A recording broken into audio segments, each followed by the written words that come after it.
My name is Yewande, and today I will talk about tech tools that can help you organize your life. This was an article I wrote for publication a while ago, and I think the content is still relevant. I want to highlight a few tech tools that if you're trying to organize your life, maybe build a life system, you're trying to create a schedule for yourself, and then you want technology to help you and you don't want to pay a lot for it or break the bank, here are some tools that can really help you.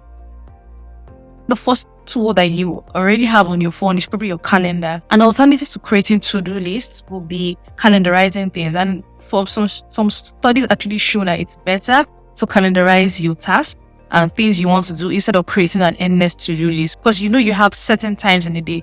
If you're going with the method of creating a life system where you calendarize the things you need to do, you can use the calendar on your phone, Google Calendar, Apple Calendar, whatever calendar. Most phones come with a free calendar version, and use the phone calendar app to calendarize your task. That way you don't need to buy a physical calendar except you want that, or buy a special tool to help you calendarize. Just your free phone calendar can help you.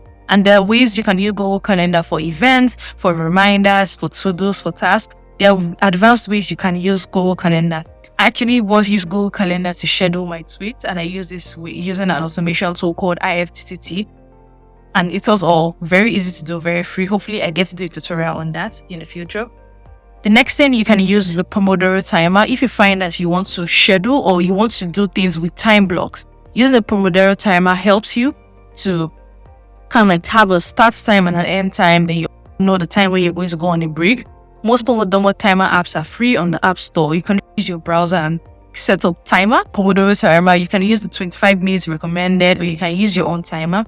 These are free tools that you can use to help you time block yourself or know your start time and your end time for a particular task, especially when you want to do that task within a particular time block. The next thing you can use is the DND functionality on your phone.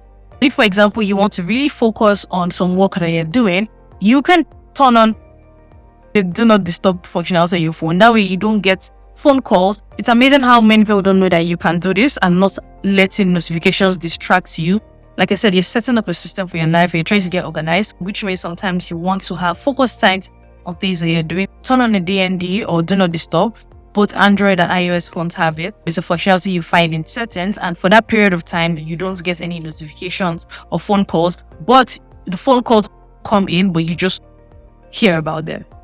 That's the next one. Your Notes app is a very free tool. I use my Notes app for everything. I use it to write content. I take pictures. I scan. There's a lot you can do with your Notes app, free on most phones, most devices. There are enough things you can use your Notes app for. Use your Notes apps, take notes, take reminders. Sometimes when you don't have a book and a paper and a book or pen on you, your Notes app is your perfect companion. It's already on your phone. Your voice memo app is another tool that can really help you. If, for example, you're trying not to forget something but you can't type, you can speak into your voice memo app, turn on a recording on your voice memo app, and when you get home, you can transfer to your notebook. Sometimes I use my voice memo app. Maybe I'm thinking about something and I don't want to forget, but I still can't exactly articulate it. I use my voice memo app to talk into it, and then later on, maybe when I can properly articulate it, I can then go and listen to what I said into my voice memo app. Sometimes I use my voice memo app when I want to voice print. Let's say I have affirmation to say. I use my voice memo app, record myself in there, and then go back to listen to it. And that's another thing. And then if you have big projects you want to do, you can use project management tools like Asana and Trello or Notion. These are tools that help to organize your content, that help you to create Kanban boards, for example, to-do lists, things like that. You can use bigger project management tools to manage multiple projects at the same time. The world of automation is big. You can go on and on with so many strategies, but these are the things that are accessible to everybody and you can already start to use from today. I hope this is helpful for you. Let me know in the comment section. And then if you want to read, I can also include a link to the article I wrote. Thanks for listening and have a great rest of the day.